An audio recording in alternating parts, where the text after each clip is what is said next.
kweli watu ufunzwo ni ulimwengu. Ona Patrick 2023. Wale mademu wote wamelala kwa haka karumu wanajijua. Hamujafukuzwa na mtu yoyote. Wale mademu wote mumelala haka karumu munajijua. Hamukufukuzwa na mtu yoyote, mumekaribishwa. Munakuja tu muna relax siku moja mbili, munaelekea wa Nairobi, wa Nakuru, wa Molo, wa Njoro, wa Kirinyaga, wa Embu. Wale wote munajua mumelala kwa haka karumu, munajionaga kwa TikTok.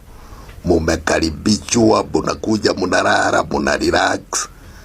Hata nyinyi wenyewe munajua mzee hanaga maneno. Mzee ana understanding mademu.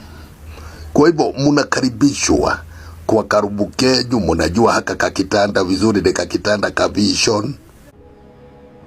Muone sasa 2026. The Patrick the Truth. Tumpende Mwenyezi Mungu ile ya ukweli.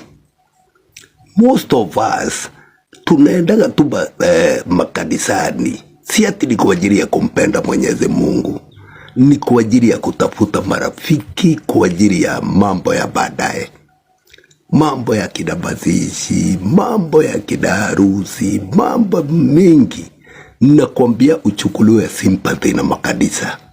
Na wengine unakuta wanatoa ma-20, wanatoa ma-30 ati ndio sadaka. Nakwambia watu sio kupenda, wanapenda Mwenyezi Mungu zaidi. Ni kwenda kutafuta mambo ya baadaye. Nakwambia tumpende Mwenyezi Mungu na ukweli ya roho yako. Ndio unashindagwa hii watu waovu zaidi wanakuwaga wapi kwa ajili watu waliokoka zaidi. Ndio ni wili yagira.